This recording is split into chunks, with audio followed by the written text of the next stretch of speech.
Hey guys, tonight we're taking a journey back in time, not to glorious battles or epic romances, but to a far more visceral and, frankly, stomach-churning aspect of medieval life, their food. You might picture grand feasts with roasted meats and overflowing goblets, but the reality was often far from appetizing. We're talking about a time before refrigeration, before modern hygiene, and before anything resembling food safety standards. So, get ready to dive into a world where your daily bread might have a surprising crunch, and your meat could be, well, let's just say, highly seasoned to hide its true nature. If you lived back then, you'd probably spend half your time wondering if your next meal was going to kill you. So, before you get comfortable, take a moment to like the video and subscribe, but only if you genuinely enjoy what I do here. Let me know where you're tuning in from and what time it is for you. Now dim the lights, maybe turn on a fan for that soft background hum, and let's ease into tonight's journey together. You awaken in the chill, damp air of a medieval castle, your stomach rumbling with a familiar, empty ache. The first thing on your mind, as it is for almost everyone here, is food. But don't imagine a breakfast spread with fresh fruit and warm pastries. Your reality begins with bread, the absolute cornerstone of the medieval diet, for rich and poor alike. You reach for a chunk of the castle's daily loaf, and immediately, your senses are assaulted. First, the texture. This isn't the soft, fluffy white bread you might be used to. Oh no, this is coarse, dense, and often incredibly hard, especially if it's a day or two old. It's made from whatever grain is readily available: barley, rye, oats, or a mix, and often contains a generous amount of bran. You might notice the odd, gritty sensation as you chew, like sand between your teeth. That's because it very well is sand, or rather, small bits of stone and grit from the primitive quernstones used to grind the grain. These stones were notoriously inefficient and often shed tiny fragments into the flour, leading to significant dental wear for medieval people. Imagine chewing on something that feels like it's slowly eroding your teeth with every bite. Delightful. Then there's the color. Forget golden brown loaves. This bread is often dark, almost gray, reflecting the unrefined flour used. The whiter the bread, the more expensive and refined it was, reserved for the highest nobility. Your bread, however, is the color of hard labor and coarse living. Now, for the smell and taste. It's not fresh, yeasty, or even particularly appealing. It often has a slightly sour, yeasty aroma, a natural result of the long fermentation process used before commercial yeast was common. If it's been a few days, it might also carry a hint of mustiness, indicating the onset of mold, which was incredibly common. And if you're really lucky, you might even detect a faint, earthy aroma that hints at the less than ideal conditions in which the grain was stored. We're talking damp, rodent-infested granaries. You're essentially eating a loaf that's had a rough journey from field to table. But the most truly sickening part of this daily bread, the uninvited guests. You might find yourself picking out small, dark husks that aren't bran. These could be bits of weevil, tiny beetles that infest grain stores, or even small rodent droppings. Yes, you heard that right. In medieval times, it was almost impossible to keep grain completely free of pests, so a certain amount of extra protein was simply accepted as part of the deal. You learned to either ignore them or meticulously pick them out, a small ritual of disgust that accompanies every meal. Try not to think about the journey those little critters made into your bread. This bread, often called trencher bread for the lower classes, also served another purpose. Rather than eating off plates, particularly for larger meals, large, stale slices of bread were used as edible platters called trenchers. Food would be piled onto these, soaking up juices and flavors. Once the meal was over, these soggy, food-laden trenchers would either be eaten by the diners if they were desperate or, more commonly, given to the poor or to the dogs. So, your plate was literally your food. And then perhaps someone else's food, or dog food. Efficient, but not exactly hygienic. A common historical fact is that bread was the absolute staple of the medieval diet, providing the vast majority of calories. However, a lesser-known detail is that due to poor storage and milling techniques, medieval bread was so gritty that it often led to severe dental wear, with archaeological evidence showing significant tooth abrasion in skeletal remains from the period. This leads to an academic debate. Was the widespread dental damage seen in medieval populations primarily a result of the coarse, gritty nature of their bread? Or were other dietary factors, such as the consumption of unwashed root vegetables and unpeeled fruits, equally significant contributors to tooth erosion? Historians still debate the precise hierarchy of these dietary impacts on medieval oral health. The bread was rarely eaten alone. For breakfast, you might dip it into a thin, watery porridge made from oats or barley, often with a few meager vegetables thrown in if available. This porridge was bland, gruel-like, and designed purely for sustenance. It wasn't about flavor, it was about filling your stomach enough to last until the next meal. You learn to eat quickly, efficiently, because lingering over food is a luxury few can afford. Even the ovens used to bake this bread were primitive by modern standards. They were typically large, communal, wood-fired ovens, difficult to regulate temperature in, which could lead to inconsistently baked loaves, some burnt on the outside, doughy in the middle. The sheer volume of bread needed to feed a castle meant that quality often took a backseat to quantity. As you chew on your gritty, potentially worm-infested bread, you also learn about its symbolic importance. Bread wasn't just food, it was life itself. The baker was a vital member of any community, and a bad harvest or a disruption in grain supply could spell disaster. The very act of sharing bread was a sign of camaraderie and hospitality. But the reality of that shared bread was far less appealing. The day wears on, and your stomach continues its protest. You're constantly aware of the smell of the castle, a pervasive mix of wood smoke, unwashed bodies, animal waste, and the faint, underlying aroma of, well, just about everything. The kitchen, where your next meal will be prepared, is often a bustling, chaotic place, and unfortunately, a breeding ground for far more than just culinary creations. You try not to think too much about the conditions, about the hands that prepared your food, or the myriad of creatures that might have visited it before it reached your plate. Ignorance, in this case, is a form of bliss, or at least, a necessity for survival.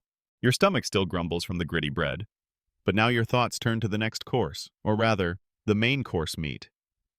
In a medieval castle, meat was a symbol of wealth and status, far more prominent in the diet of the nobility than for the common folk.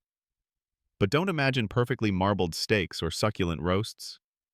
The reality of medieval meat, its procurement, preservation, and preparation, was often a perilous gamble, both for your palate and your health. You might be presented with a joint of roasted beef or a side of pork, perhaps even some poultry like chicken or goose. The first thing you'd notice is the smell. It might be gamey, certainly, but also perhaps a little off. This is due to the complete lack of refrigeration. Animals were slaughtered, and their meat had to be consumed quickly or preserved immediately. Often, this meant that by the time it reached the Lord's table, it was already teetering on the edge of spoilage. Think about that slightly metallic, overly pungent aroma you get from meat that's been left out too long. That was often the baseline. The cuts themselves would be different from what you're used to. Every part of the animal was utilized, not just the prime cuts. You might find yourself chewing on tough, sinewy bits, or encountering organs that are rarely seen on modern plates, like brains, livers, kidneys, or even intestines. Medieval cooks were masters of nose-to-tail eating out of necessity, transforming every part of a slaughtered animal into something, theoretically, edible. This often meant dishes like haggis light, or blood puddings were common, utilizing blood, oats, and various offal, and the preparation.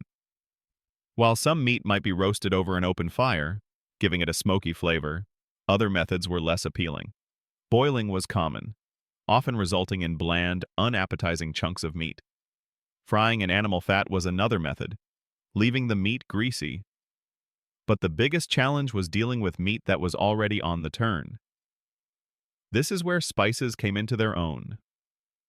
Far from being exotic luxuries used for flavor enhancement alone, powerful spices like pepper, cinnamon, ginger, and cloves were crucial for masking the taste and smell of rancid or slightly spoiled meat.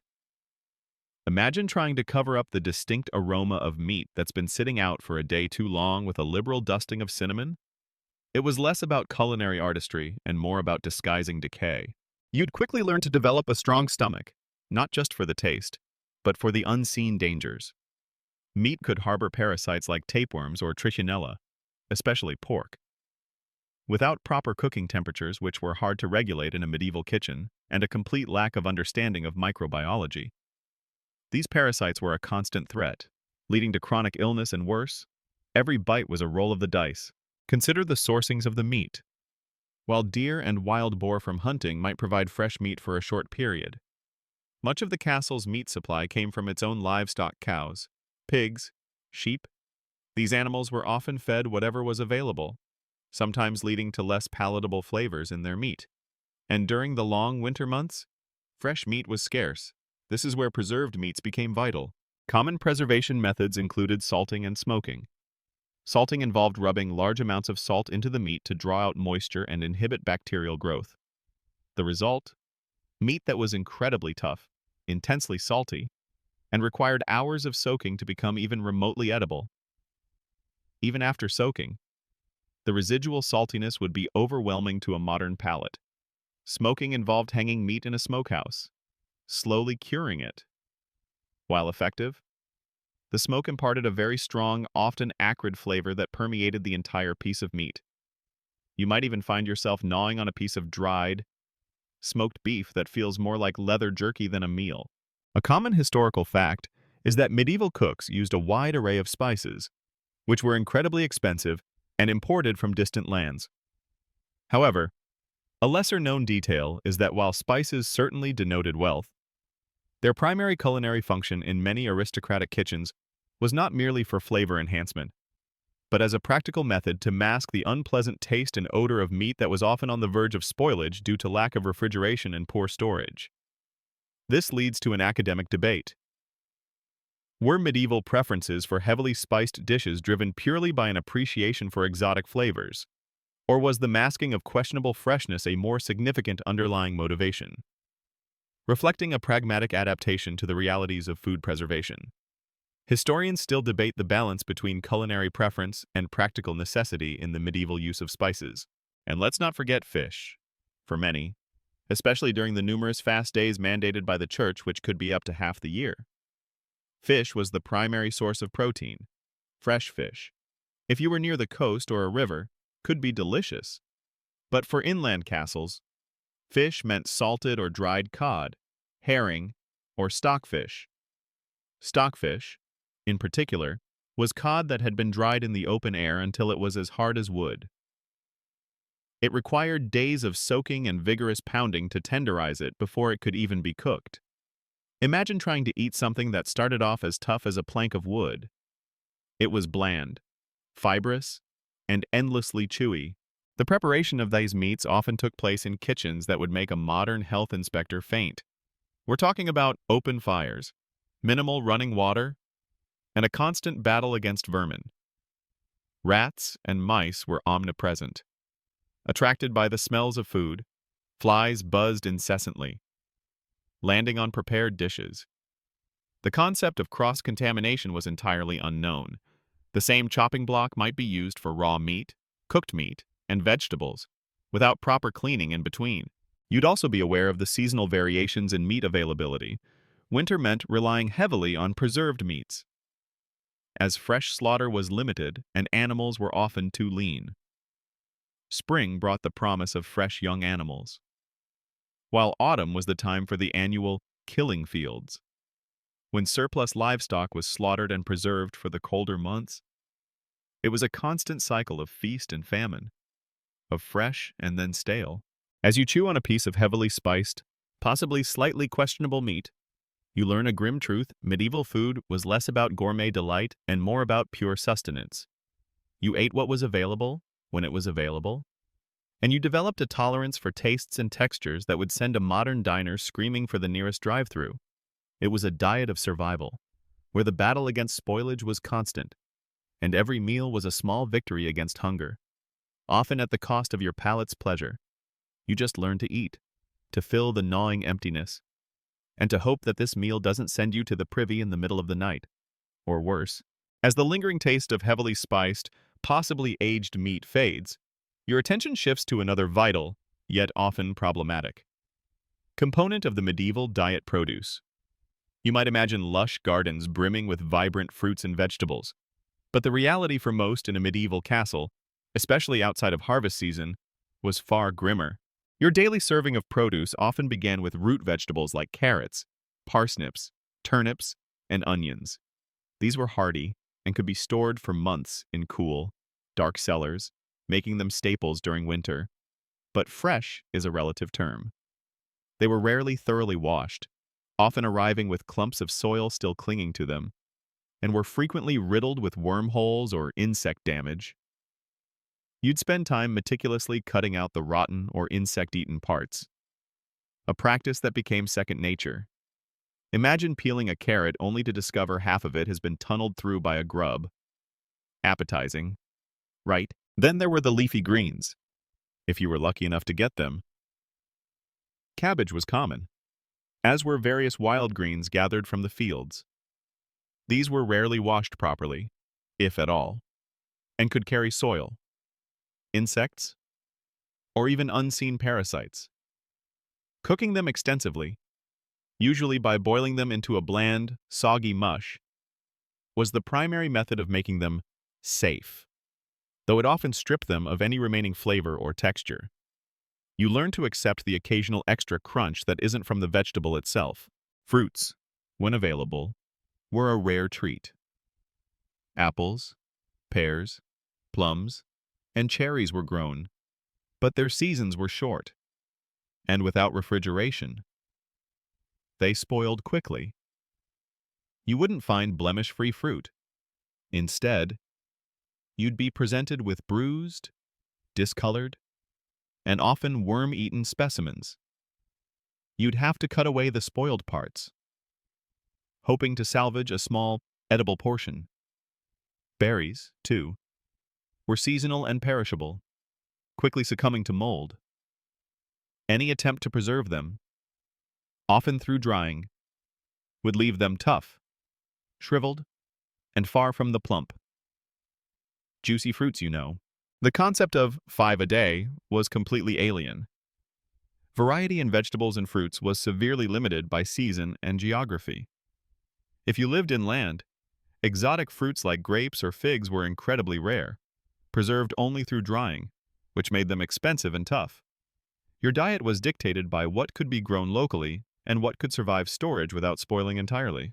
One of the most insidious problems with medieval produce was the presence of parasites and bacteria. Without proper washing techniques and a complete lack of understanding of microorganisms, vegetables grown in fertilized soil, often with animal or human waste, could easily carry worm eggs or harmful bacteria. Cooking, especially boiling, helped, but raw or lightly cooked produce posed a significant risk.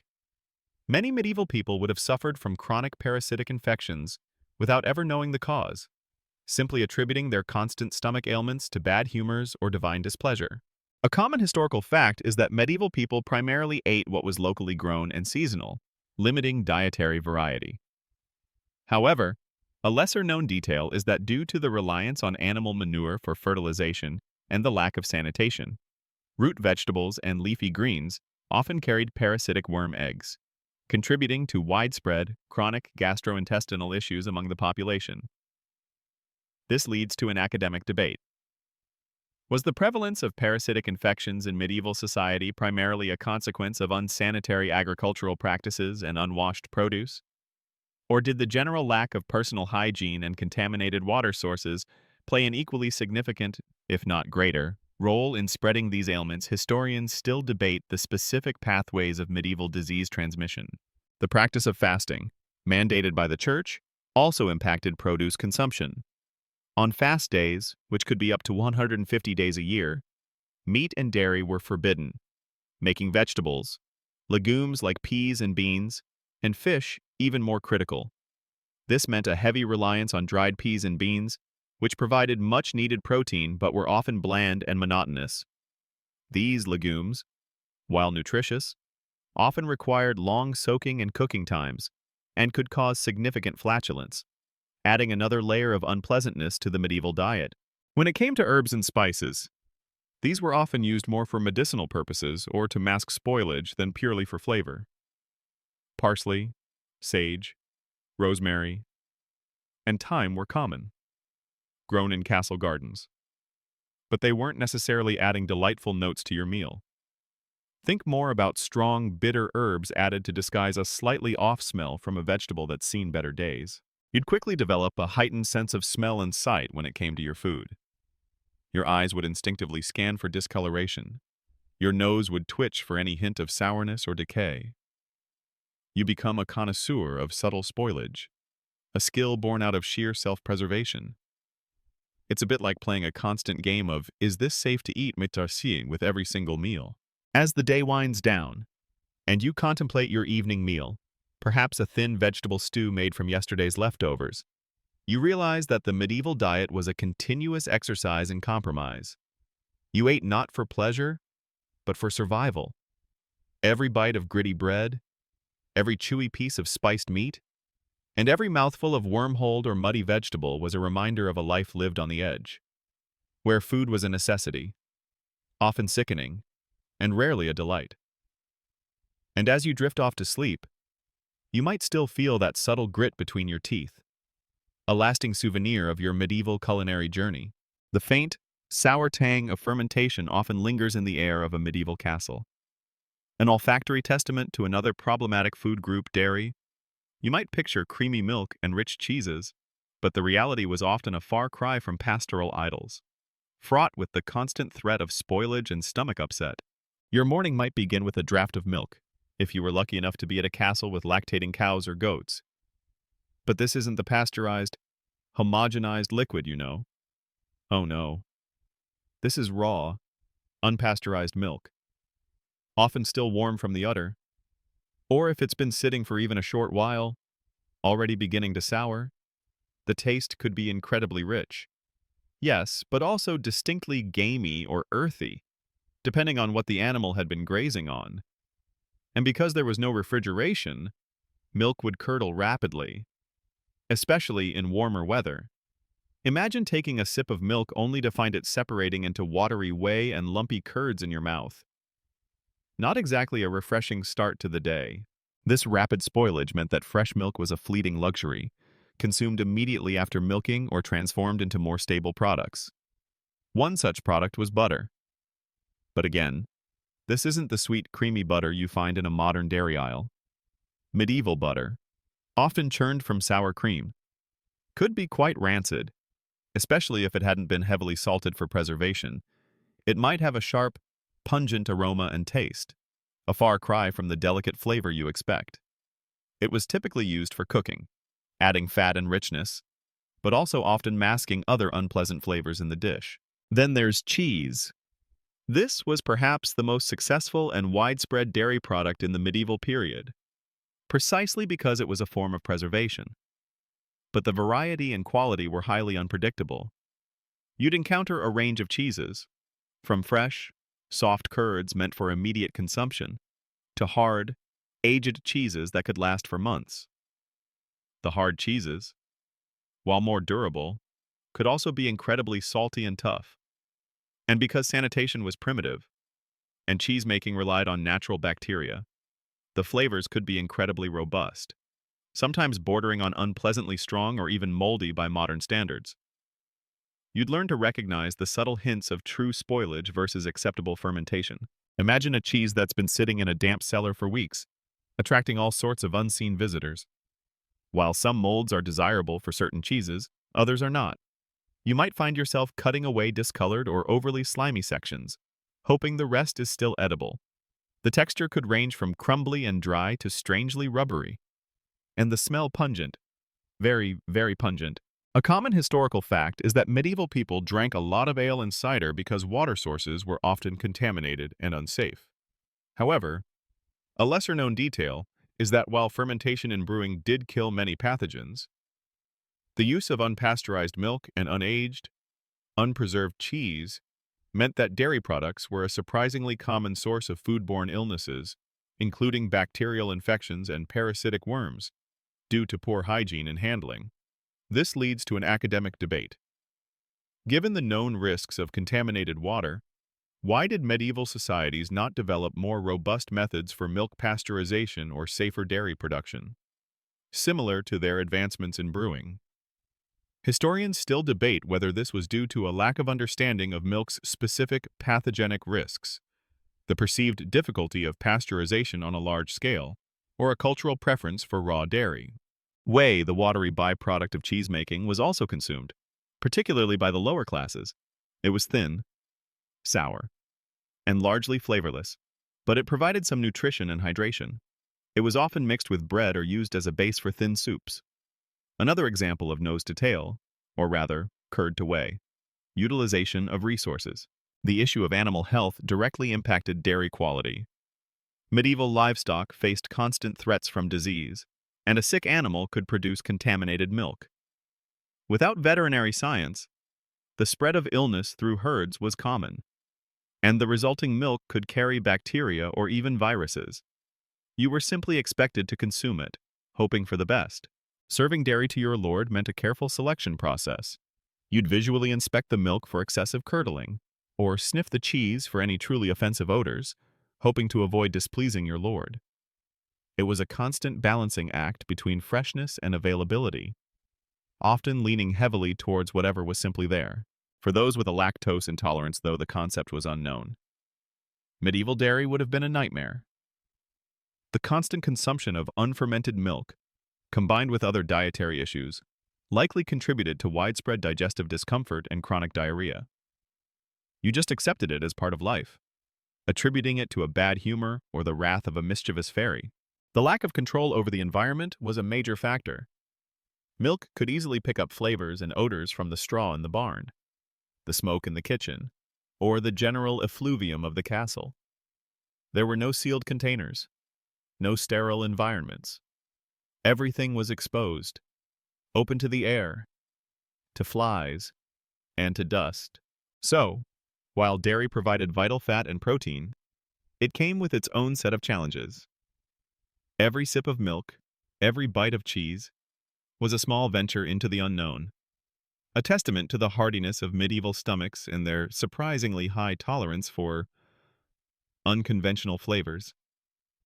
As you drift off, you might just find yourself dreaming of a quiet, undisturbed glass of something refreshingly clean, a world away from the sour, questionable realities of medieval dairy. You've navigated the dubious delights of bread, meat, and dairy. But now, your senses brace for perhaps the most critical and often most deceptive element of medieval cuisine: sauces and seasonings.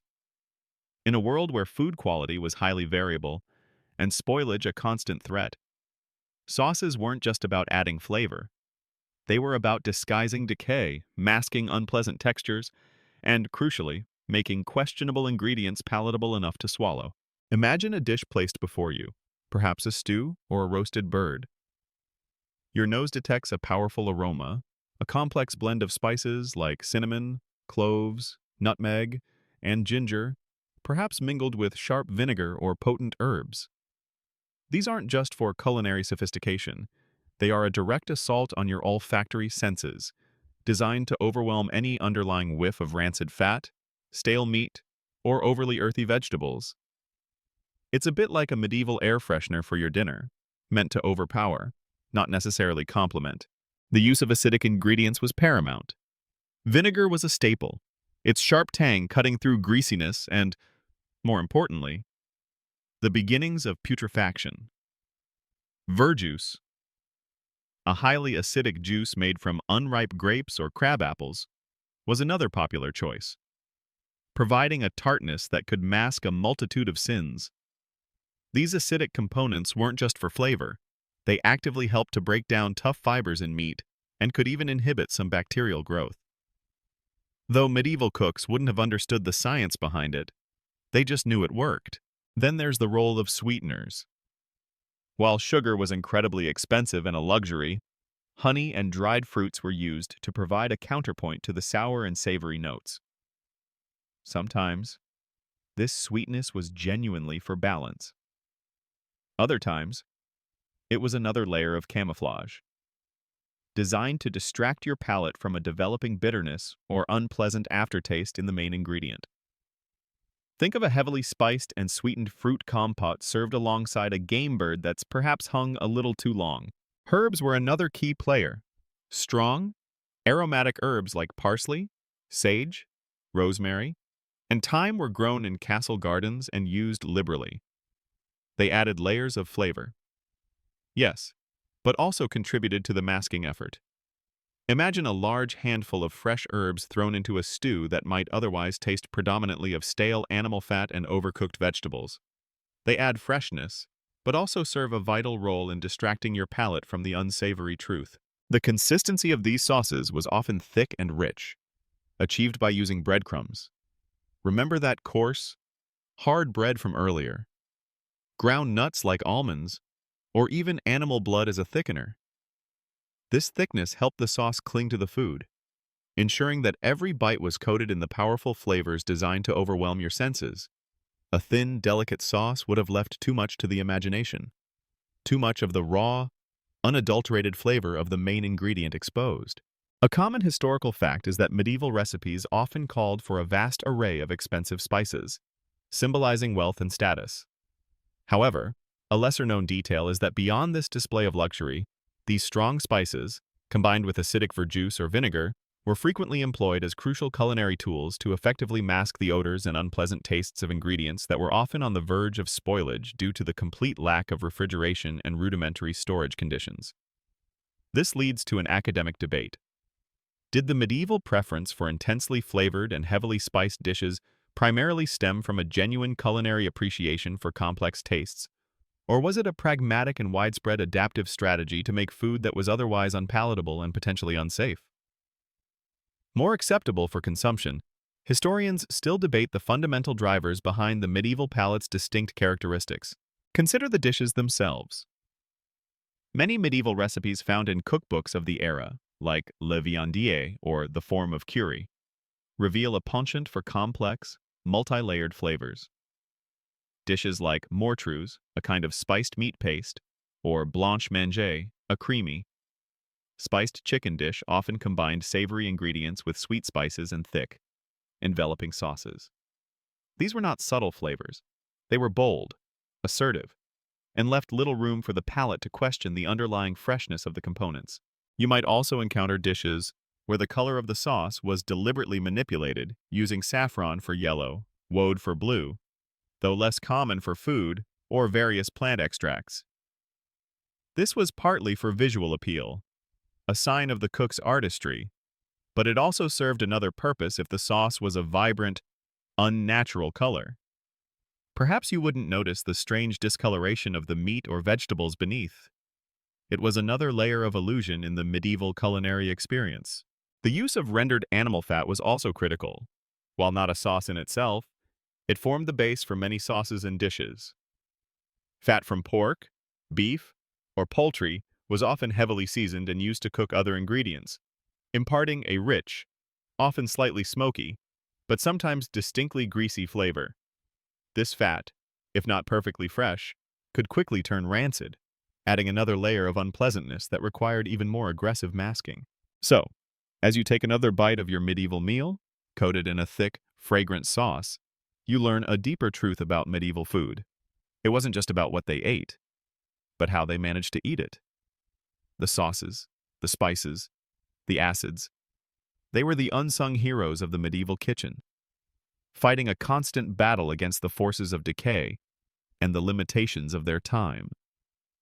They ensured that despite the often sickening reality of their ingredients, medieval people could, for the most part, consume their meals without succumbing to immediate revulsion. And as you try to discern the true flavor of your dish beneath the powerful onslaught of spices, you realize just how good you have it with modern food safety. Having braved the highly seasoned and often questionable dishes of medieval cuisine, your thirst becomes a more pressing concern. You might intuitively reach for a glass of water. But in a medieval castle, that simple act was fraught with peril. The reality of water and other drinks was a far cry from the clean, filtered hydration we take for granted, often posing a greater risk to health than the food itself. Imagine drawing water from the castle well. It might look clear enough, but this water is often unfiltered and untreated. It could be contaminated by runoff from the castle's latrines. Remember those guardrobes dropping into the moat? By animal waste, or by decaying organic matter. The well might also be shallow, making it susceptible to surface contamination. The taste often earthy, sometimes metallic, and occasionally with an unsettling tang that hints at its dubious origins. You learn to drink quickly, trying not to think about what microscopic horrors might be lurking within. You'd probably wrinkle your nose, but you'd drink it, because thirst was a powerful motivator. This pervasive lack of safe drinking water is precisely why ale and cider were the dominant beverages for all social classes. From the humblest peasant to the highest lord, these fermented drinks were considered safer than water because the brewing process, involving boiling and fermentation, killed many of the harmful bacteria. So, your morning might begin not with water, but with a draught of small ale, a weaker version brewed for daily consumption, even by children. The taste of medieval ale was quite different from modern beer. It was often unfiltered, meaning it contained sediment and was cloudy. The flavor profile varied wildly depending on the grains used: barley, oats, wheat, the hops if any, and the local brewing practices. It could be earthy, yeasty, sometimes slightly sour, and often had a lower alcohol content than modern beer, making it more akin to a liquid bread than an intoxicating beverage. But it was often thick, filling, and far from refreshing on a hot day. Imagine gulping down a lukewarm, murky liquid that tastes like a distant cousin of sourdough.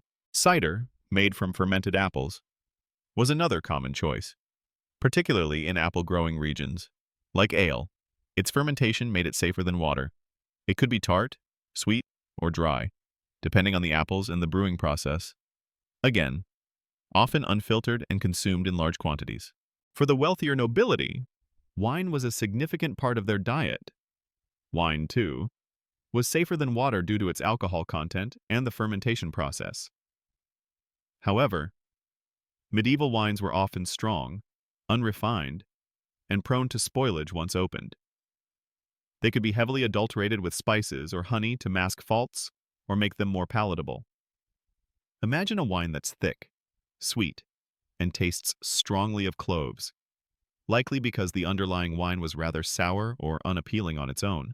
A common historical fact is that medieval people drank a lot of ale and cider because water was often contaminated. However, a lesser-known detail is that even these fermented beverages could sometimes be unsafe. If the brewing water was heavily contaminated, or if the fermentation process was incomplete or went awry, these drinks could still harbor pathogens, leading to stomach upsets or worse, though generally less severe than from directly drinking contaminated water. This leads to an academic debate. While fermentation significantly reduced the risk, did medieval people truly understand why these drinks were safer than water?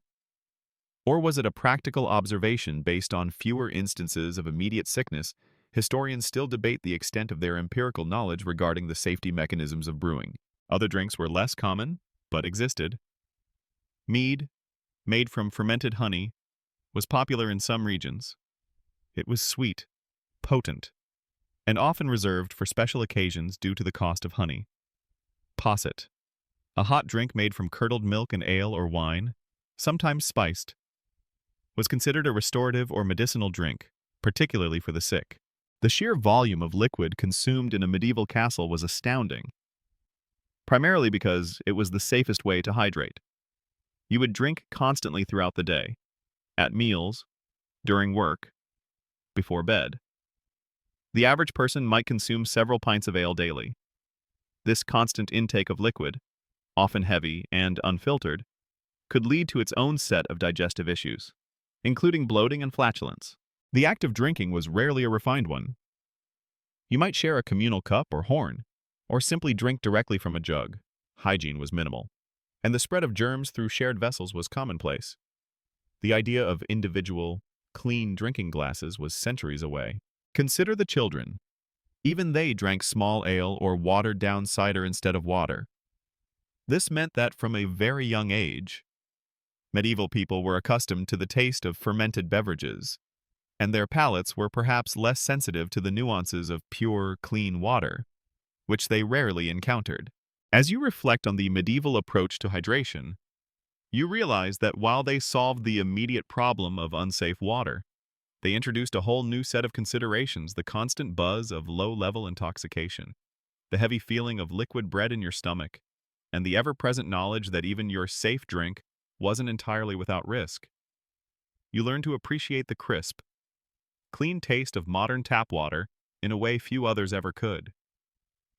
And as you drift off to sleep, you might just find yourself dreaming of a cool, clear mountain spring, a refreshing thought far removed from the murky reality of medieval beverages. You've sampled the dubious delights of medieval food and drink, but behind every morsel and every sip lies another crucial, and often sickening, aspect: food preservation. In an era without refrigeration, the struggle against decay was constant, a never-ending battle to keep food edible for as long as possible, often with less than appetizing results. Imagine the annual autumn slaughter, the killing time, when livestock were culled before winter. The castle is a hive of activity, and your nose is assaulted by the smell of blood, offal, and the pungent aroma of salt.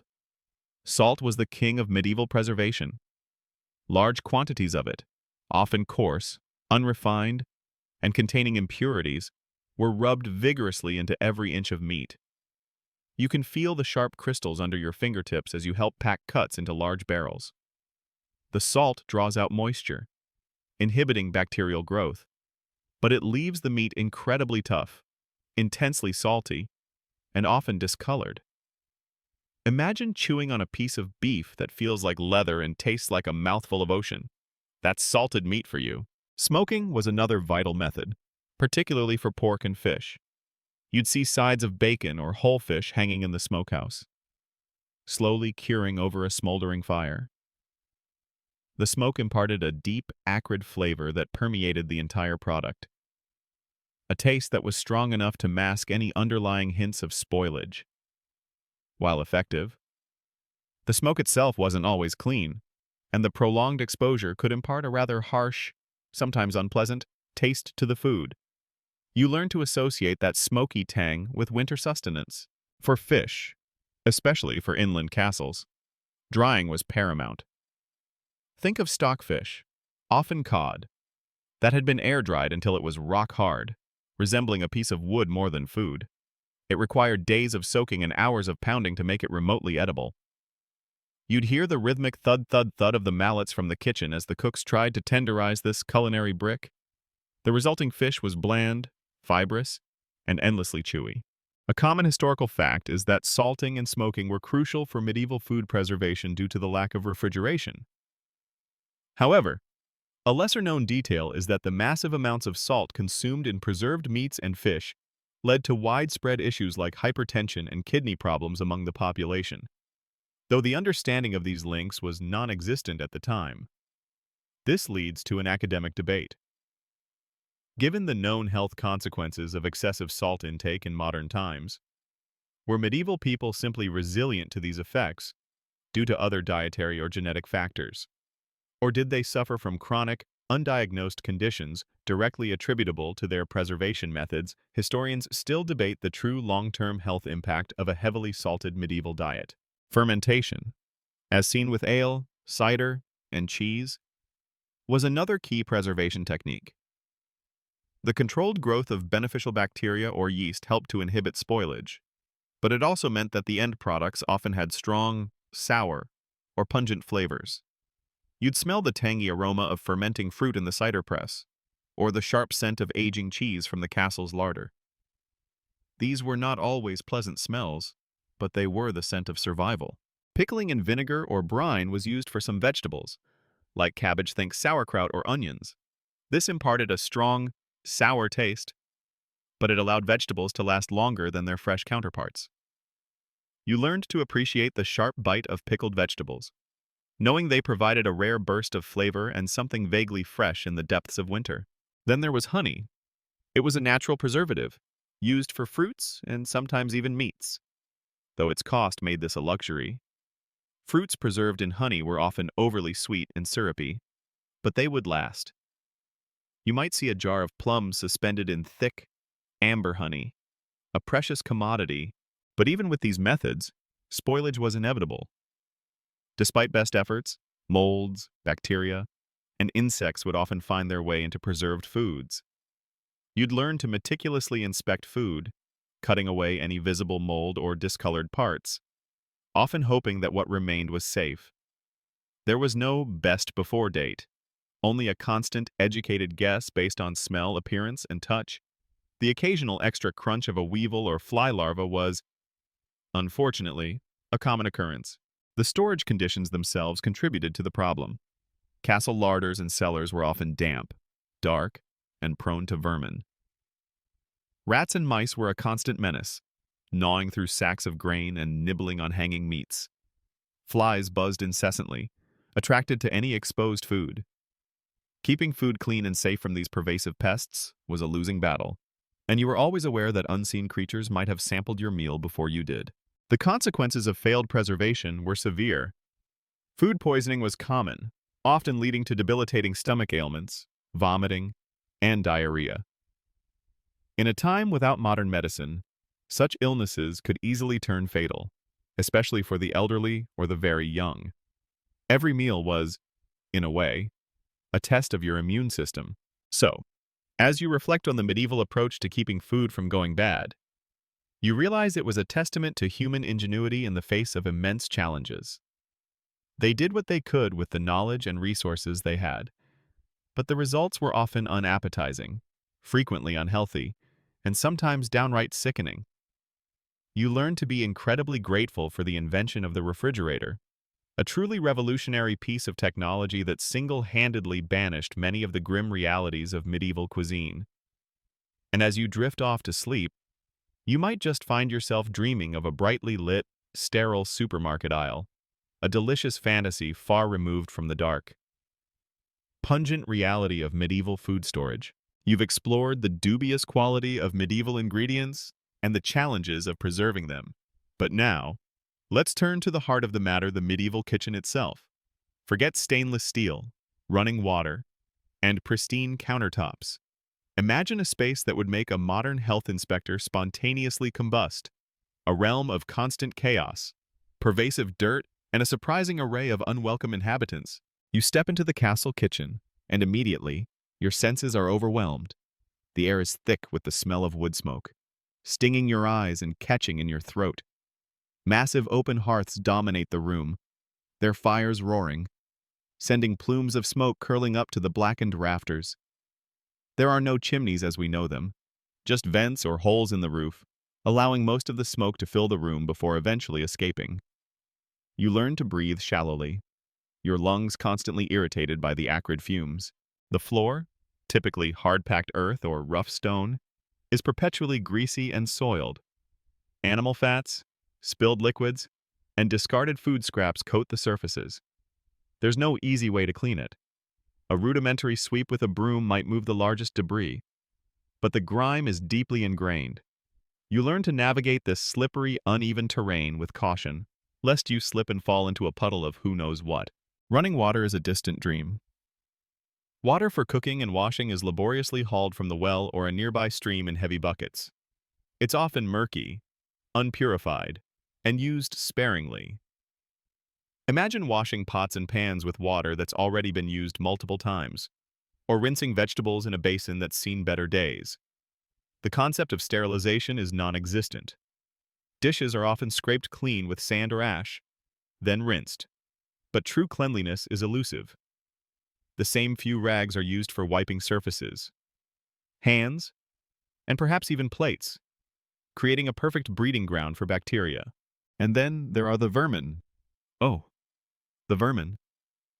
The warm, food-rich environment of the medieval kitchen is a paradise for rats and mice. You'll see them darting across the floor, scurrying up walls, and occasionally even bold enough to snatch scraps directly from work surfaces. Their droppings are ubiquitous, a constant, unpleasant addition to the general grime. And let's not forget the flies, attracted by every scent of food and decay, buzzing incessantly, landing on everything, from raw meat to prepared dishes. You learn to wave them away instinctively, a futile gesture in the face of their sheer numbers. Pest control is rudimentary at best.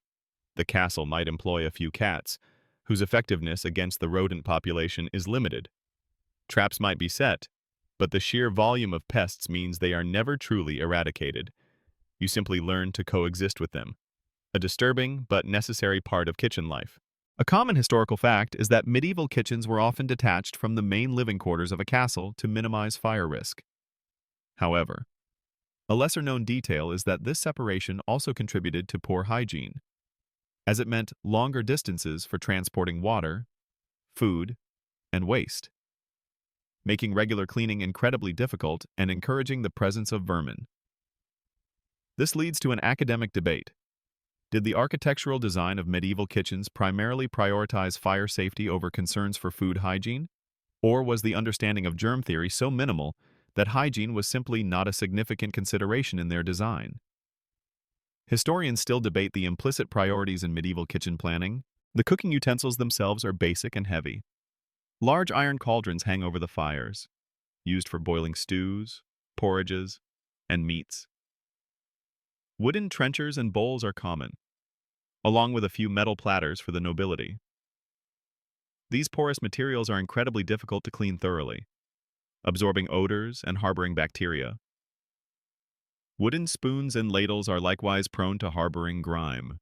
The cooks themselves work in this chaotic environment, often sweating profusely, their hands grimy from handling raw ingredients and hot coals. Personal hygiene standards are minimal. Hand washing as we know it is not a routine practice, and bare hands are used for virtually all food preparation. Cross-contamination is rampant.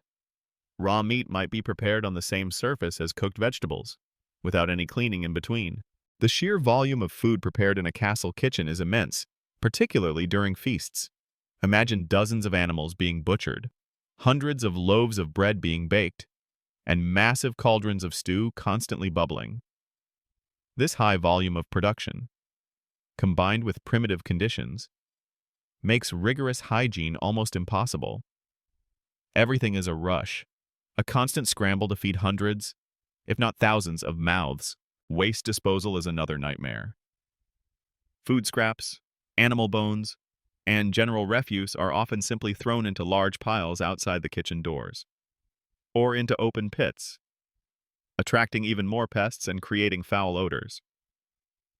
There's no regular, efficient system for removing waste, contributing to the overall unsanitary environment.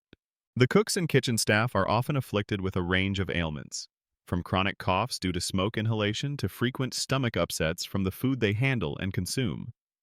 Illnesses would sweep through the kitchen staff regularly, yet the work would continue, often with sick individuals handling food, inadvertently spreading diseases. You might even find yourself pressed into service in the kitchen when other staff fall ill, experiencing this unholy chaos firsthand. As you consider the medieval kitchen, you realize that the phrase "eat at your own risk" was not a casual warning, but a stark reality. Every meal consumed was a testament to survival, a triumph of hunger over hygiene. The sickening conditions of the preparation environment were just as, if not more, impactful on the overall quality of medieval food as the questionable ingredients themselves. And as you drift off to sleep, you might just find yourself dreaming of a gleaming, sterile modern kitchen, a sanctuary of cleanliness in stark contrast to the smoky, vermin-infested reality of the past. You've toured the unappetizing aspects of medieval ingredients and the horrifying conditions of their preparation. Now, let's consider the grand occasions. The moments when medieval food was supposedly at its peak, the feasts. You might envision opulent banquets, but even for the nobility, a medieval feast was often a chaotic, gluttonous, and ultimately stomach-churning affair. Far from the refined dining experiences we might imagine, imagine you're a guest, or perhaps a serving squire, at a grand feast in the castle's great hall. The sheer volume of food is staggering. Tables groan under the weight of roasted meats, whole boars, swans, peacocks often redressed in their feathers after cooking, a bizarre visual spectacle, and oxen. There are massive pies, intricate sugar sculptures, and bowls overflowing with heavily spiced dishes. It's a display of wealth and power, a testament to the Lord's ability to procure vast quantities of food, regardless of its quality. The preparation of these elaborate dishes often involved highly skilled, though hygiene-challenged, cooks. Many dishes were designed for visual spectacle rather than taste. You might see a cockatrice, a mythical creature created by sewing the head of a pig onto the body of a capon, then roasted. These were less about culinary excellence and more about impressing guests with novelty and extravagance. The flavors, as we've discussed, would be overwhelmed by heavy spices, preventing any delicate nuances from coming through. But beneath the grandeur, the same underlying problems persisted. The meat, though roasted, might still have been on the turn, its faint rancidity masked by layers of spice and strong sauces. The bread would still be gritty, and the vegetables, if any, often overcooked and bland. The sheer quantity meant that food often sat out for extended periods, becoming cold, congealed, and more susceptible to spoilage as the feast progressed. Imagine a roasted swan that's been sitting out for 3 hours, its once crisp skin now flaccid and greasy. The atmosphere of this feast itself contributed to the unpleasantness. It was often incredibly noisy and chaotic. Minstrels played, jesters performed, and the hall buzzed with loud conversations, laughter, and the clamor of serving staff. Etiquette was rudimentary. Diners often ate with their hands, sharing trenchers and communal drinking cups. Bones and scraps were often thrown onto the rushes covering the floor, creating a rapidly accumulating layer of filth beneath the diner's feet. The smell would quickly devolve from roasted meat and spices to a mix of stale food, spilt ale, and general human effluvia. Gluttony was not just tolerated, but expected, particularly among the nobility. Eating to excess was a sign of status, a demonstration that one could afford to consume vast quantities of expensive food. Diners would often stuff themselves until they were physically uncomfortable, leading to common issues like indigestion, bloating, and vomiting. It was not uncommon for guests to discreetly or not so discreetly vomit in a corner or retire to a private chamber to relieve themselves, only to return for more. The sheer volume of rich, heavily spiced, and often half-spoiled food was a recipe for gastric distress. A common historical fact is that medieval feasts were elaborate displays of wealth and power, featuring many courses and exotic ingredients. However, a lesser-known detail is that due to the lack of food safety knowledge and primitive hygiene, these banquets often resulted in widespread digestive illnesses among the attendees, from simple indigestion to more severe food poisoning, which was often simply accepted as an inevitable consequence of overindulgence. This leads to an academic debate. Were the chronic stomach ailments prevalent after medieval feasts primarily due to the sheer quantity and richness of the food consumed? Or were the unsanitary preparation, the masking of spoilage, and the basic lack of germ theory more significant contributors to the widespread gastric distress? Historians still debate the primary drivers of the post-feast malaise. The concept of a balanced diet was unknown. Feasts were heavily focused on meat and rich, fatty dishes, with little emphasis on fresh fruits or vegetables which, as we discussed, often came with their own set of problems anyway. This imbalance, combined with the heavy consumption of ale and wine, contributed to various health issues beyond just acute food poisoning. The serving process itself was often less than elegant. Squires and servants would navigate the crowded hall, carrying heavy platters and refilling goblets. Spills were common, adding to the mess on the floor. The warmth of the hall, combined with the sheer amount of food, meant that dishes quickly cooled, and any unconsumed portions would begin to spoil even faster. After the feast, the cleanup was a monumental task, often involving the disposal of vast amounts of waste and the scrubbing of greasy tables and communal dishes. The kitchen staff and squires would be left to deal with the aftermath, reinforcing the grim reality behind the facade of luxury. The remnants of the feast would likely attract even more vermin, ensuring a continuous cycle of filth. So, while a medieval feast might have been a dazzling spectacle of abundance, it was also a sensory assault, an overwhelming blend of strong smells, chaotic noise, and questionable flavors. It was a testament to the human capacity for gluttony and a stark reminder of the often sickening realities of medieval food. Even at its most lavish, you leave with a full, albeit uneasy, stomach, and a renewed appreciation for the modern concept of a quiet, clean, and safe dining experience. And as you drift off to sleep, you might just find yourself dreaming of a simple, unadulterated salad, a light and refreshing fantasy far from the heavy, often problematic realities of a medieval banquet. You've journeyed through the culinary minefield of the medieval castle, from the gritty bread to the rancid butter, the wormy vegetables to the dubious meat, all prepared in a kitchen teeming with unseen life. Now, as our journey nears its end, let's consider the most profound and unsettling consequence of this medieval diet, the grim reality of its impact on health, specifically your own digestive and overall well-being. Imagine living with a stomach that is rarely, if ever, truly settled. Chronic digestive distress would be a constant companion. The consumption of coarse, unprocessed grains, often laden with grit from the millstones, would constantly irritate your digestive tract. Your body would struggle to process food that was often on the verge of spoilage, leading to frequent bouts of diarrhea, constipation, or intense bloating and flatulence. These weren't occasional inconveniences, they were daily realities, accepted as part of life. There were no anti-diarrhea medications or probiotic yogurts. You just endured. Then there's the issue of parasites. This is perhaps the most sickening reality, given the lack of sanitation in kitchens, the use of unwashed produce fertilized with manure, and the prevalence of raw or undercooked meats. You would almost certainly be host to a variety of intestinal worms, such as roundworms, tapeworms, or whipworms. These parasites would constantly drain your body of nutrients, contributing to chronic fatigue, weakness, and persistent hunger. You might experience unexplained weight loss, abdominal pain, and general malaise, all without ever understanding the cause.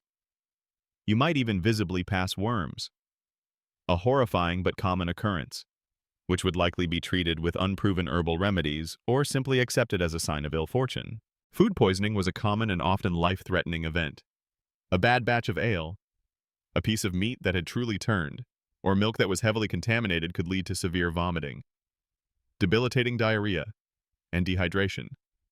Without modern medical care, such episodes could easily prove fatal, especially for children or the elderly whose immune systems were weaker. Every meal, in a way, was a gamble. You might wake up feeling fine, but by midday, a sudden, violent illness could strike, leaving you incapacitated. The overall nutritional deficiencies were profound.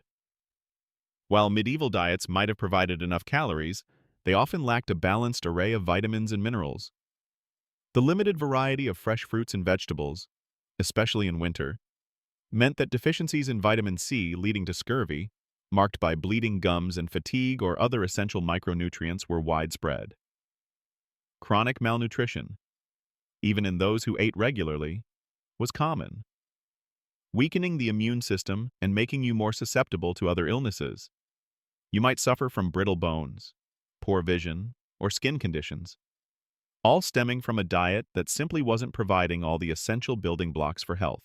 A common historical fact is that medieval life expectancy was relatively low, often attributed to war and infectious diseases.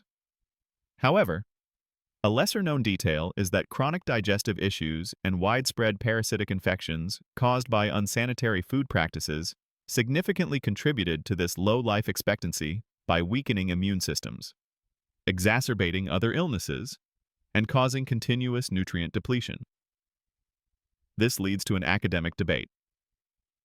While acute food poisoning clearly posed immediate threats, did the cumulative, long-term effects of chronic parasitic infections and widespread, low-level food contamination contribute more significantly to the overall medieval mortality rate and reduced quality of life than previously acknowledged? Historians still debate the precise weight of these factors in the broader tapestry of medieval health. Your teeth, as mentioned earlier, would be a mess. The grit in the bread, the tough fibrous nature of the meat, and the lack of dental hygiene would lead to rampant tooth decay, gum disease, and abscesses. Losing teeth was common, making chewing even more difficult and contributing to further digestive problems. The pain from a toothache would be excruciating. With no dentists or pain relievers, you simply had to endure it until the tooth either fell out or became so infected that it caused a more serious, potentially fatal systemic infection. The constant exposure to smoke in the kitchen and living quarters, combined with poor nutrition, also contributed to respiratory issues. Chronic coughs and susceptibility to lung infections were common, making simple colds more dangerous. Even the common drinks contributed to health problems. The sheer volume of unfiltered ale and cider consumed, while safer than water, could still lead to issues like chronic dehydration despite constant liquid intake. Due to the diuretic effect of alcohol and, for some, alcohol dependency, which would further impact overall health and liver function. You would develop a remarkable resilience to these conditions. A stomach of steel born out of necessity, your body would simply adapt to a certain level of discomfort and a constant battle against internal invaders. You wouldn't know what feeling truly well meant, because constant mild illness would be your baseline. Your senses, particularly smell and taste, would be less refined, dulled by the constant assault of strong, often questionable flavors and odors. As you reflect on the medieval diet, you realize it wasn't merely boring or unappetizing. It was a fundamental challenge to basic human health. It was a testament to survival, certainly, but also a stark reminder of the immense progress humanity has made in understanding nutrition, sanitation, and food safety. And as you drift off into a deep, comforting sleep, you might just find yourself dreaming of a modern, sterile refrigerator, a beacon of freshness and safety, a fantasy far removed from the sickening reality of medieval meals.